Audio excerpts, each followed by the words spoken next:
Hello दोस्तों, मैं power Singh और आप सभी का मेरे सुर तरंग चैनल पर स्वागत है। दोस्तों, हमारे यहाँ कहावत है ना कि पूत के पैर पालने में दिख जाते हैं। जी हाँ दोस्तों, राव जोधा के पांचवें पुत्र राव बीका भी ऐसे ही होनहार और अद्भुत प्रतिभा के धनी थे। बचपन से ही उनमें वो प्रतिभा थी जिसके कारण से लग रहा था कि आगे जाकर के ये नाम रोशन करेंगे। लेकिन वो पांचवें पुत्र होने के कारण से मारवाड़ के शासक तो बन नहीं सकते थे। बड़ा होने पर अपनी महत्वाकांक्षा और अपनी योग्यता के बलबूते पर उन्होंने अलग राज्य बनाने का निश्चय किया और पिता जोधा से आज्ञा लेकर के और सीधा देशनोक गए और देशनोक जाकर के करणी माता से आशीर्वाद लिया। तब करणी माता ने उनको आशीर्वाद देते हुए कहा था कि जा, तू तेरे पिताजी से भी सवाया नाम रोशन करेगा। और दोस्तों, जांगल प्रदेश जो आज वर्तमान में बीकानेर है, वहां पर जाकर के 1472 ईस्वी में उन्होंने अपने आप को राजा घोषित किया और 1488 ईस्वी में बीकानेर राज्य की स्थापना की। अब दोस्तों, उसके बाद में उन्होंने कुछ सालों के बाद में जोधपुर पर आक्रमण किया। जी हाँ दोस्तों, अपने ही पिता की रियासत पर उन्होंने आक्रमण किया। लेकिन क्यों किया, क्या कारण रहा कि उनको अपने घर पर जहां उनका जन्म हुआ था वहां पर उनको आक्रमण करना पड़ा। तो दोस्तों, आइए पूरी जानकारी इतिहास की मैं आपको उपलब्ध करवाता हूं, देखते रहिए और पूरा वीडियो जुड़े रहें आप। यहाँ दोस्तों, राव जोधा के पांचवें पुत्र बीका जी जो बहुत ही प्रतिभाशाली थे, जिन्होंने अपने बलबूते पर राठौड़ों का दूसरा शासन स्थापित किया। राजस्थान राजपूताने के अंदर राठौड़ों की दूसरी सत्ता स्थापित की और जिसको बीकानेर कहते हैं, जो 1488 में उन्होंने स्वतंत्र रूप से एक रियासत कायम की है। और बाद में बहुत जोधपुर के समानांतर या कुछ वक्त ऐसा आया जिसमें जोधपुर से भी ज्यादा ताकतवर बीकानेर राज्य रहा। तो दोस्तों, आखिरकार लड़ाई क्यों करनी पड़ी, तो उसका एक मोटा कारण यह था कि राव जोधा के भाई थे कांदल और जो चाचा थे बीका के, दोनों के चाचा भतीजा के बीच में बहुत घनिष्ठता थी।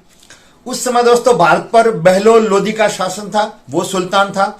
और उसका जो वहां द्रोणपुर क्षेत्र है, जहां आचार्य द्रोण के नाम से बसाया हुआ क्षेत्र है, उस क्षेत्र पर वहां पर उसका सूबेदार बना करके भेजा हुआ था, वो था जमाल सारंग खां, जो बहुत ही क्रूर आक्रामक था। रणथंबोर पर जब आक्रमण किया तब भी वो हरावल में प्रमुखता से आगे था।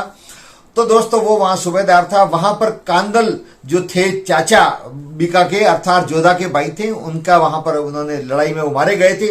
बदला लेने के लिए एक विशाल फौज के साथ राव बीका और पिता राव जोधा ने वहां पर आक्रमण किया। और उस आक्रमण में जो वहां का सूबेदार था जिससे बदला लेने के लिए गए थे, जमाल सारंग, वो मारा गया। और वो जो क्षेत्र था द्रोण का, वो था झांचल। और झांचल जो क्षेत्र था जिसके अंदर लड़ते हुए राव कांदल का बदला लिया और युद्ध फिर उसके बाद में समाप्त हुआ। उस युद्ध की समाप्ति के बाद में पिता पुत्र दोनों खुशी खुशी रात्रि विश्राम किया वहां पर झांचल में। जब झांचल में रात्रि विश्राम किया तब चूंकि राव जोधा भी वृद्ध हो चुके थे, तो उन्होंने अपने पुत्र को पास में बैठाया राव बीका को और उनसे कहा कि बेटा, एक मैं तुमसे वचन मांगता हूं जो तुम पूरा करो। बोले पिताजी बोलिए, आपकी आज्ञा। तब राव जोधा ने कहा कि एक तो लाडू जो क्षेत्र है वो मुझे दे दो मारवाड़ में, ताकि ये मारवाड़ का अभिन्न अंग रहे। और दूसरा यह है कि तुम जोधपुर में, अपने जोधपुर राज्य में किसी प्रकार का तुम हक नहीं जताओगे। ये जोधपुर रियासत है, वहां पर तुम्हारा हक नहीं रहेगा, क्योंकि तुमने स्वतंत्र रूप से बीकानेर रियासत स्थापित की है। तो बीका ने सहर्ष पिताजी को कहा कि पिताजी, मेरा वचन है, एक तो लाडनू में वापिस लौटा दूंगा मारवाड़ को, और दूसरा मैं और मेरी पीढ़ी कभी भी मारवाड़ में, जोधपुर रियासत में कभी भी अपना हक नहीं मांगेगी। परंतु बीका ने फिर अपने पिताजी से भी कहा कि पिताजी, आप भी एक वचन दीजिए। बोले बोल बेटा, क्या वचन देना है? बोले आपकी एक तो आपके जाने के बाद में आपकी तलवार, ढाल, चवर और आपकी पूजनीय चीजें हैं वो मुझे दी जाए, उस पर मेरा अधिकार रहेगा। तो राव जोधा ने सहर्ष अपने पुत्र को कहा कि बेटा, जब तक मैं जिंदा हूं तब तक मेरे पास में, मेरी मृत्यु के बाद में ये संपूर्ण चीजें तुम्हारी रहेगी। तो दोस्तों, वहां से द्रोण क्षेत्र के झांसल से आने के बाद में 1489 ईस्वी में राव जोधा की मृत्यु हो गई।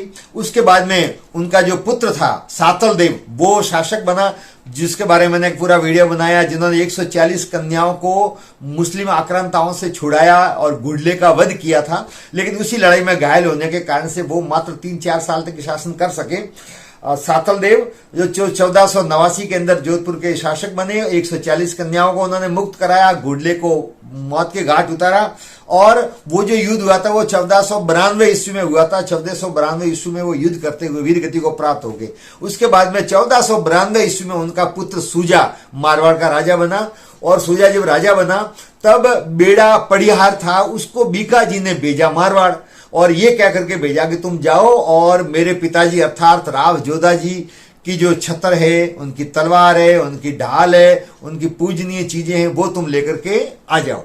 जब पड़ियार बेला जब आया यहाँ पर जोधपुर में, और जोधपुर में आकर के मेहरानगढ़ में आकर के राव सुजा से भेंट की और राव सुजा को अपना संदेश सुनाया जो बीका ने देकर के भेजा था, तो वो वस्तुएं मांगी। तब सुजा ने स्पष्ट तौर पे मना किया कि वो चीजें तुम्हें एक भी नहीं मिलेगी। बेड़ा पड़ियाल वापस गया, पड़ियाल ने वहां जाकर के और पूरा वृतांत सुनाया। उसके बाद में बीका जी ने निश्चय किया कि ऐसे तो ये सुजा देने वाला नहीं है, तो उन्होंने एक सेना तैयार की। जो उनके जो भाई बंधु थे उमराव थे सरदार से, और उन सब से उन्होंने सलाह मशवरा ली और एक सेना तैयार करके और जोधपुर पर उन्होंने आक्रमण करने का निश्चय किया। इस युद्ध के अंदर शामिल हो गए राव बीदा भी शामिल हो गए, क्योंकि राव बीदा भी साक्षी थे उस दौरान जब राव बीका और राव जोधा के बीच में वचन हुआ था और ये चीजें देने का उन्होंने वादा किया था, तो राव बीदा भी इस युद्ध में शामिल हो गए। इसके अलावा अरड़ कमल जो राव कांदल के पुत्र थे वो भी उसके साक्षी थे, तो वो भी उन युद्ध में साथ हो गए। सांडेर से महाराज धीराज मंडला, पोंगल से बाटी और सिहान कोट से जो ये भी शस्त्र सज्जित होकर के बीका के साथ हो गए। इस विशाल सेना के साथ राव बीका देसाणे होते हुए जोधपुर जा पहुंचे। सुजा के कुछ बेताल सामंत युद्धोन्मत्त थे, वे सेना लेकर आए किंतु अधिक समय तक टिक नहीं सके।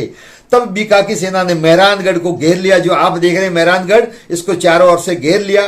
तोपों के गोले से रनिवास तक प्रलय मचाने लग गई। इस पर हाड़ी रानी माता जसमादे के कहलवाने पर बीका ने अपने प्रमुखों को सुजा से वार्ता के लिए भेजा, किंतु कुछ निर्णय नहीं हो सका। युद्ध फिर आरंभ हो गया। 2 दिन बाद सुजा ने पुनः अपनी माता से प्रार्थना की। इस पर रानी जसमादे रथ पर चढ़कर आई।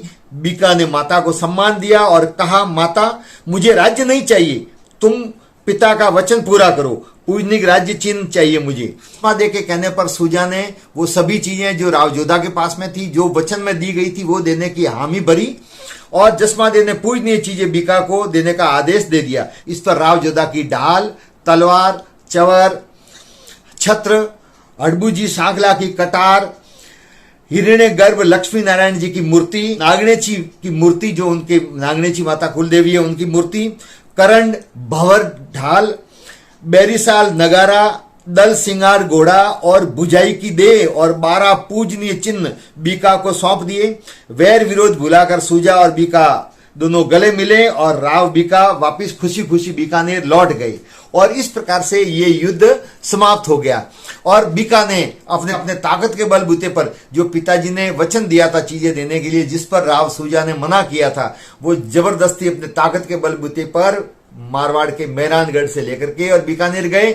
वो आज भी बीकानेर के जूनागढ़ किले के अंदर सुरक्षित चीजें हैं संग्रहालय में, जो भी लोग जाते हैं देखते हैं। तो दोस्तों, ये थी राव बीका के द्वारा जोधपुर पर आक्रमण करने का इतिहास की जानकारी। आपको कैसी लगी?